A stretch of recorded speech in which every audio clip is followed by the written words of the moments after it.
présence. Merci Seigneur pour ta présence au milieu de nous. Merci pour ce chant et qui est vraiment une bénédiction pour que voilà, la bénédiction de Dieu demeure sur nous. Alléluia. Est-ce que ça va? Vous avez entendu le chant? Est-ce que c'était correct? Oui, vous faites un signe comme ça, si c'était bon. Ouais, ok. Bon, c'était moyen. Ouais, moi je sais. Mais sinon, c'est les moyens du bord. J'ai essayé de paramétrer un petit peu le son pour que ça soit un peu mieux, mais bon, voilà. C'est pas toujours évident comme ça. Alors, en tout cas, je vous souhaite la bienvenue à chacun de vous. On va ensemble partager la parole de Dieu, ce que le Seigneur a mis sur mon cœur. Et puis en rapport aussi avec l'actualité, puisqu'on était la semaine de l'Ascension. Donc, même si on n'a pas eu un culte le jeudi de l'Ascension, je vais quand même partager ce message-là. Alors, j'aimerais simplement qu'on puisse voir ensemble ce texte et en fait, qu'est-ce que signifie l'ascension et quelle image nous avons de l'ascension de Jésus? C'est vrai que quand on parle de l'ascension, on va parler effectivement que Jésus est ressuscité et qu'il est monté auprès du Père. C'est ça l'ascension. Hein? Et que alors, on peut se poser la question, quelle est la position justement de Jésus au ciel? Le texte qu'on va lire et puis qu'on a déjà entendu parler, mais on voit que Jésus, il est assis à la droite du Père et qu'il intercède pour nous. Et ce qui serait intéressant de voir et de comprendre, c'est effectivement la position de Jésus. Et j'ai longtemps pensé que Jésus, en quittant le ciel volontairement pour venir sur la terre, qu'il a accompli son ministère salvateur pour prendre notre place, cette place de coupable, ce qui est vrai, et qu'ensuite, il est monté au ciel et qu'il a repris sa place comme auparavant. Mais, quand on lit les Écritures, on s'aperçoit qu'en fin de compte, ce n'est pas exactement comme ça que ça s'est passé. Et j'aimerais qu'on puisse lire dans 1 Corinthiens, chapitre 15, le verset 25 et 26. Alors, dans la première épître aux Corinthiens, 1 Corinthiens, chapitre 15, les versets 25 et 26. On va même commencer à partir du verset 24. Verset 24 à 26. Ensuite viendra la fin, quand il remettra le royaume à celui qui est Dieu et Père, après avoir réduit à l'impuissance toute domination, toute autorité et toute puissance. Car il faut qu'il règne jusqu'à ce qu'il ait mis tous ses ennemis sous ses pieds. Le dernier ennemi qui sera réduit à l'impuissance, c'est la mort. Alors, en fait, il y a quelque chose qui m'intrigue dans ce passage et qui m'a amené à une réflexion.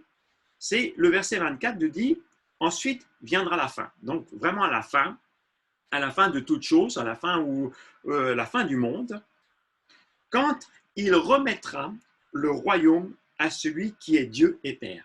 Là, on parle de Jésus. Jésus, quand il viendra, il remettra le royaume à Dieu le Père. Alors, quand je lis ça, je me pose une question. Et la question que je me pose, c'est quand est-ce que Dieu le Père lui a donné le royaume? Parce que Jésus a le royaume et il le redonne au Père. Mais ça sous-entend que le Père lui a donné ce royaume. Mais quand est-ce qu'il lui a donné le royaume? Il y a un verset que je vais vous lire dans Matthieu chapitre 22, le verset 44, nous dit, et c'est repris du psaume, c'est repris par les évangiles, c'est repris aussi ce verset-là dans le livre des Hébreux, il dit ceci, le Seigneur dit à mon Seigneur, assieds-toi à ma droite jusqu'à ce que je fasse de toi, que je fasse de tes ennemis ton marchepied.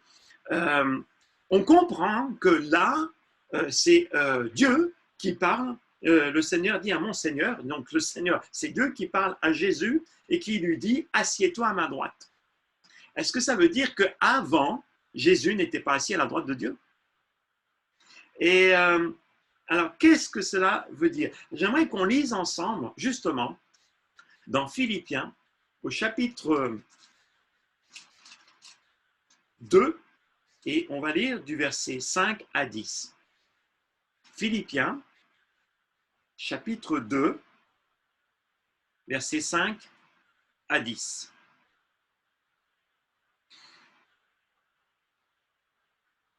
Ayez en vous les sentiments qui étaient en Jésus-Christ.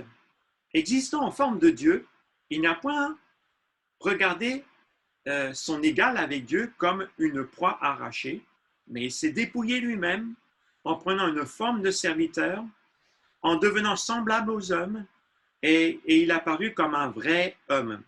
Il s'est humilié comme lui-même, se rendant obéissant jusqu'à la mort, même jusqu'à la mort de la croix. C'est pourquoi Dieu l'a souverainement élevé et lui a donné le nom qui est au-dessus de tout nom, afin qu'au nom de Jésus, tout genou fléchisse dans les cieux et sur la terre et sous la terre, et que toute langue confesse que Jésus-Christ est Seigneur, à la gloire de Dieu le Père. Et dans ce texte, nous voyons que Jésus est l'égal de Dieu. Est-ce que vous comprenez cela? En tout cas, c'est ce qu'on a lu. Il n'a point regardé son égalité avec Dieu. Alors, ça me pose un peu quelques problèmes. On s'aperçoit que Jésus, en fait, est au même niveau. Il est pareil que Dieu le Père. Et ce n'est pas une copie. Mais si on parle des attributs de Dieu, que ce sont les mêmes attributs pour Jésus et pour le Saint-Esprit, ils sont tous égaux. Et quand Jésus, justement, il est venu sur la terre, il n'a pas regardé à ses attributs, à son égalité avec le Père, mais il nous dit qu'il s'est dépouillé. C'est-à-dire qu'il a fait abstraction de son pouvoir divin. Et ça, on le voit quand Jésus il est emmené dans le désert pour être tenté. Il est tenté par le diable. Et puis le diable va lui dire, si tu es vraiment le Fils de Dieu, alors va, ordonne à ces pierres qu'ils deviennent des pains. Et en fait, Jésus savait qu'il était Fils de Dieu. Il aurait pu user de ce pouvoir, mais il ne l'a pas fait. C'est en cela qu'il s'est dépouillé. Et il est apparu comme un vrai homme. Et il s'est humilié, comme nous dit le texte, jusqu'à la mort de la croix. Et je veux dire, c'est là que ça devient intéressant. Et je mets intéressant entre guillemets. Hein. Le verset 9 qu'on a lu dans l'épître aux Philippiens, c'est pourquoi Dieu l'a souverainement élevé.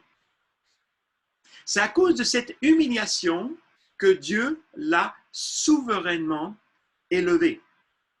Alors, si je comprends bien, Jésus, à son ascension, n'a pas retrouvé la place qu'il avait quittée avant de venir sur terre. Il a été placé à un niveau plus élevé. Et si je continue ma réflexion, puisqu'il a été égal de Dieu, alors je ne sais pas si c'est vraiment juste ce que je suis en train de vous dire, mais ça m'interpelle dans le sens que, est-ce qu'il se trouve au-dessus de Dieu? Est-ce qu'il va se trouver au-dessus du Père? En tout cas, il a une autorité qu'il n'avait pas avant, puisqu'il a été souverainement élevé. Qu'est-ce que... donc, ce texte nous rappelle bien que c'est le Père qui était en accord avec le Saint-Esprit, qui l'a souverainement élevé. Qu'est-ce qu'on comprend dans le mot souverainement? Pour moi, c'est un couronnement.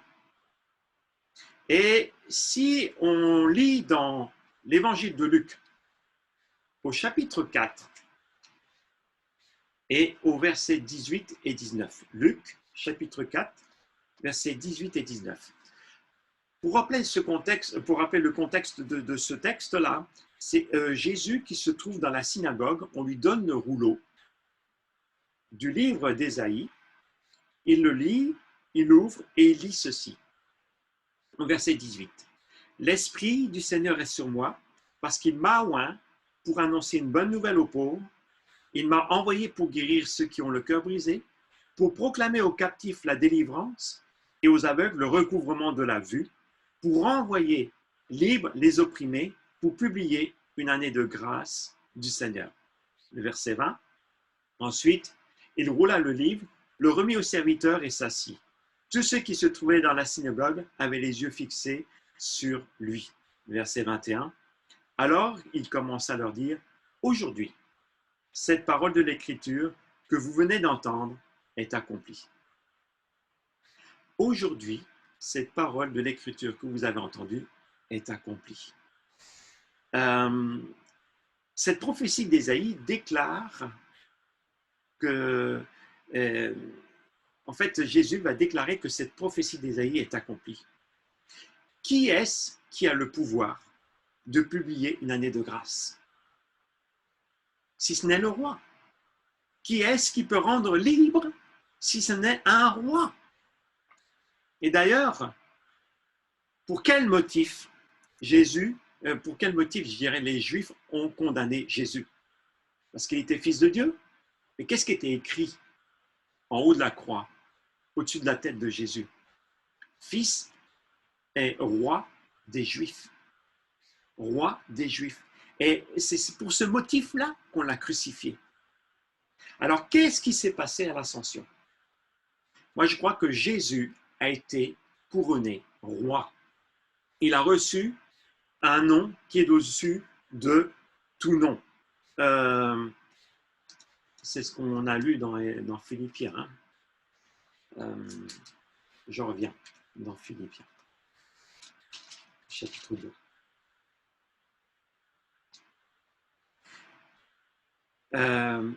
Le verset 9, ce qui nous dit qu'il a été donné un nom au-dessus de tout nom, afin qu'au nom de Jésus, tout genou fléchisse dans les cieux et sur la terre. J'aimerais qu'on voit aussi dans Apocalypse, chapitre 19. Là, on voit que c'est Jésus qui revient en gloire. À partir du verset 11 jusqu'au verset 16, on lit ça, chapitre 19, Apocalypse 19, 11 jusqu'au verset 16. Puis je vis, et c'est l'apôtre Jean qui écrit cela, puis je vis le ciel ouvert, et voici parut un cheval blanc. Celui qui le montait s'appelait Fidélité et Véritable, et il juge et combat avec justice. Ses yeux étaient comme une flamme de feu, sur sa tête étaient plusieurs diadèmes, il y avait un nom écrit que personne ne connaît si ce n'est lui-même, et il était revêtu d'un vêtement teint de sang, son nom est la parole de Dieu. Les armées qui sont dans le ciel le suivaient sur des chevaux blancs, revêtus d'un fin lin blanc pur. De sa bouche sortait une épée aiguë pour frapper les nations, et il pètera avec une verge de fer, et il foulera la cuve du vin de l'ardente colère du Dieu Tout-Puissant. Il avait sur son vêtement et sur sa cuisse un nom écrit, Roi des rois et Seigneur des seigneurs. Est-ce que vous comprenez? Roi des rois et Seigneur des seigneurs. Quand est-ce qu'il a reçu ce titre de Roi des rois et de Seigneur des seigneurs? À ce nom, quand on lit, je reviens dans Philippiens, qu'il a souverainement été élevé et qu'on lui a donné un nom qui est au-dessus de tout nom. C'est le nom de Jésus-Christ. Jésus qui veut dire sauveur, Et Christ, qui veut dire roi, Christ n'est pas le nom de famille de Jésus, on a bien compris, mais c'est ce qui veut dire roi, qui a reçu l'onction. Et qui reçoit une onction? Le roi. Il y a les prophètes et il y a les sacrificateurs, mais il y a le roi. Et là, Jésus a été, a reçu l'onction de la royauté. Et donc, à l'ascension, c'est pas quelque chose où Jésus est monté au ciel et puis ça s'arrête là. Non, c'est beaucoup plus de quelque chose de glorieux, c'est beaucoup quelque chose de plus puissant. Il a été couronné roi des rois et seigneur des seigneurs.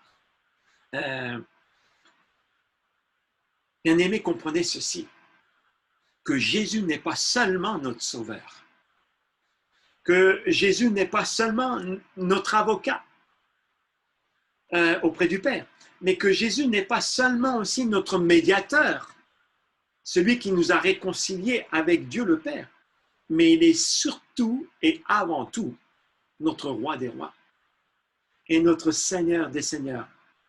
Matthieu, chapitre 28, le verset 18 nous dit que tout pouvoir, c'est Jésus qui dit ça, c'est d'ici, tout pouvoir m'a été donné dans les cieux et sur la terre. Qui a le pouvoir, si ce n'est un roi?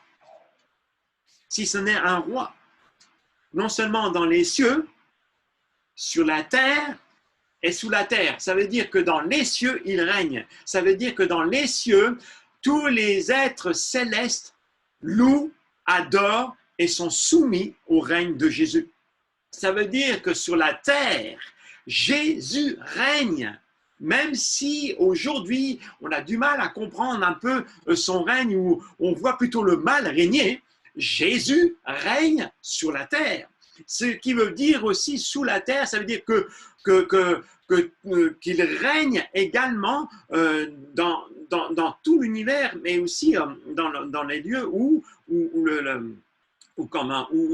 parmi les morts, ceux qui sont morts, ils ne peuvent que reconnaître que Jésus règne. C'est-à-dire ceux qui sont morts et puis bon, je veux dire, après la mort, vous êtes d'accord avec moi, c'est pas fini, c'est le début, mais ceux qui sont condamnés à la mort éternelle reconnaissent que Jésus règne. Son règne, il est partout, si bien que toute langue confesse que Jésus-Christ est Seigneur. Que Jésus-Christ, il est Seigneur. Et donc son règne, et comme on l'a lu dans le chapitre 4 de l'évangile de Luc, nous dit que son règne, il est là, il règne, mais ce n'est pas un règne autoritaire, ce n'est pas un règne qui vient, pour l'instant, ce n'est pas un règne de jugement. Dans l'Apocalypse, on voit qu'il vient régner et qu'il vient juger la terre. Mais en attendant sur cette terre, quel est son règne? C'est un règne de bonnes nouvelles. C'est un règne de guérison. C'est un règne où il vient guérir les cœurs brisés. C'est un règne où il vient guérir ceux qui sont meurtris. C'est un règne où règne la lumière de Dieu.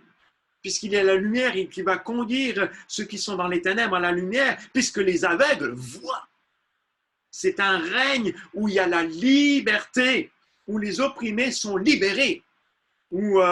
Et c'est un règne où la grâce de Dieu se manifeste. Amen. C'est glorieux ce règne. C'est cela. Et Jésus règne en ce moment. C'est ce qu'il apporte. Alors, ne soyons pas rebelles contre ce royaume.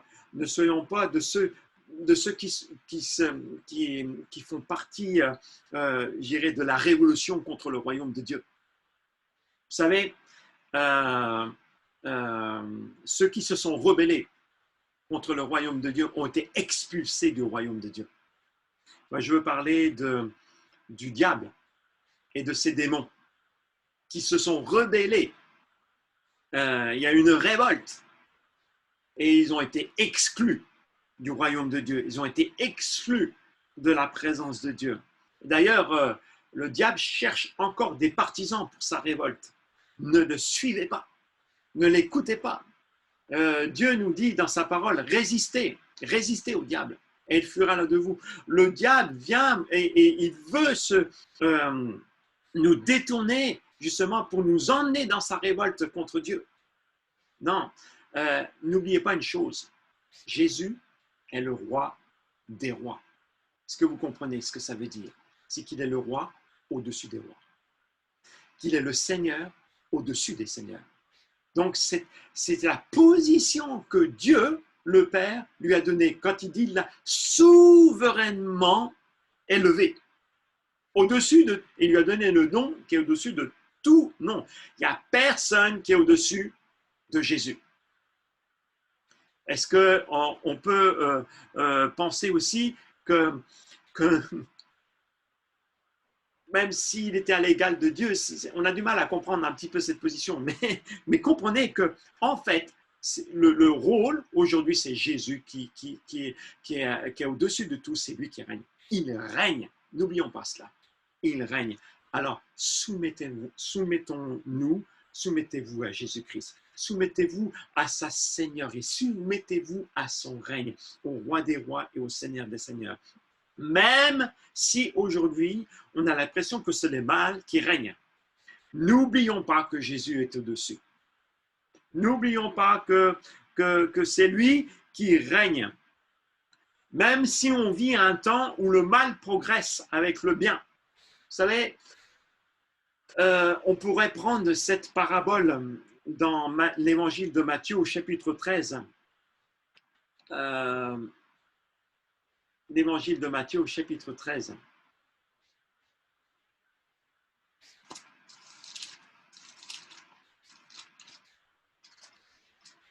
Versets 1 à 9, où il nous parle justement de cette parabole où un semeur sortit pour semer, et je la résume un petit peu, il y a une semence, la semence va tomber le long du chemin et les oiseaux vont la manger. Il y a une autre qui va tomber la semence va tomber dans des pierres et puis elle va le lever, mais comme il n'y a pas de profondeur, elle va mourir. Une autre semence tombe parmi les épines et puis les épines montent et ben, l'étouffent, et puis une autre semence va tomber dans la bonne terre et elle va porter du fruit, etc. Mais ensuite, les disciples vont poser la question, mais Seigneur, est-ce que tu peux nous expliquer cette parabole justement de la semence, de champ et de livret? Et au verset 36, on va lire verset 36 à 43 de l'évangile de Matthieu 13, verset 36 à 43. Voici ce qu'il dit. Alors, Jésus renvoya la foule, entra dans sa maison. Ses disciples s'approchèrent de lui et dirent, « Explique-nous la parabole de l'ivraie du champ. » Il répondit, « Celui qui sème la bonne nouvelle, c'est le Fils de l'homme. Le champ, c'est le monde. La bonne semence, ce sont les fils du royaume. L'ivraie, ce sont les fils du malin. L'ennemi qui l'a semé, c'est le diable. La moisson, c'est la fin du monde. Les moissonneurs, ce sont les anges. Or, comme on arrache l'ivraie et qu'on le jette au feu, il en sera de même à la fin du monde. Est-ce que vous comprenez? On revient à la fin du monde. Je reprends. Et le Fils de l'homme enverra ses anges qui arracheront de son royaume tous les scandales, tous ceux qui commettent l'iniquité, et ils les jetteront dans la fournaise ardente où il y aura des pleurs et des grincements de dents. Alors les justes resplendiront comme le soleil dans le royaume de leur Père. Que celui qui a des oreilles pour entendre, entende. On comprend là que, j'en reviens au texte que j'ai lu tout à l'heure dans 1 Corinthiens, où Jésus va remettre le royaume à Dieu le Père. Parce que tout sera accompli, tout sera fait. Mais en attendant ce moment-là, à la fin des temps, à la fin du monde, Jésus va venir régner et il va justement apporter son jugement. Alors même si aujourd'hui, on a l'impression que le mal progresse, eh bien oui, effectivement, c'est comme la bonne semence avec l'ivraie. Le diable sème l'ivraie, mais à la fin des temps, Dieu va séparer les choses. Le bon grain de l'ivraie. Et l'ivraie va être jeté à l'étang de feu, et alors que le bon grain, lui, va être valorisé dans le royaume de Dieu. En fait, ce temps que nous vivons, c'est un temps où Dieu règne. Mais c'est vrai qu'il use de patience, parce qu'il ne veut pas que le pécheur meure, mais qu'il se repente et qu'il vive. Et c'est pour cela que les deux choses sont là, la bonne semence et aussi le mal. Donc, en tout cas, Dieu, ça ne change pas sa position, qu'il est le roi des rois, le Seigneur des seigneurs, qu'il est celui qui règne, qu'il est celui qui est au-dessus de toute chose et que rien n'échappe à son contrôle. Rien n'échappe au contrôle du roi des rois. Alors, comprenez-vous ce qui s'est passé le jour de l'ascension? C'est pas quelque chose d'anodin. C'est pas quelque chose où Jésus est revenu et il est remonté dans son ciel et puis voilà. Non, non, c'est beaucoup plus glorieux. C'est beaucoup plus grand. C'est beaucoup plus majestueux. Il a été couronné roi par le Père. Alors, bien-aimés, soumettons-nous à la seigneurie de Jésus. Fléchissons le genou devant le roi des rois. Adorons le roi des rois et servons-le. Amen. On va prier. Seigneur, merci. Parce que c'est vrai que tu es celui qui règne. Tu es notre roi des rois. Tu es notre Seigneur des seigneurs. Et même si, Seigneur, si on n'avait pas tout saisi ou tout compris, Seigneur, ta parole nous révèle à quel point tu es au-dessus de toute chose, que c'est toi qui es notre roi. Seigneur, nous fléchissons le genou devant toi. Nous fléchissons devant le genou devant toi et nous confessons, Seigneur, que tu es mon Seigneur, que tu es mon roi des rois, que tu es, mon sauveur, mon maître, mais que tu es mon roi des rois.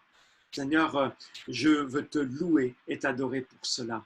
Seigneur, que tu nous donnes d'avoir une vie qui t'honore, qui te glorifie, que nous puissions être à ton service, Seigneur, que nous puissions, Seigneur, justement, être des instruments pour ton royaume.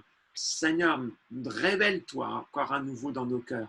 Révèle-toi, Seigneur, que nous puissions, Seigneur, tous les jours de notre vie, s'agenouiller devant toi, parce que tu es notre roi. Tu es le roi des rois, Seigneur, et nous confessons de notre bouche que tu es Jésus-Christ, le Seigneur, que tu es Jésus-Christ, mon Seigneur, que tu es Jésus-Christ, mon Sauveur, mais que tu es également Jésus-Christ, mon roi des rois et mon Seigneur des seigneurs. À toi la gloire, à toi la louange et à toi l'honneur au siècle des siècles, Seigneur, nous te prions. Amen. Amen. Alléluia. Gloire à Dieu.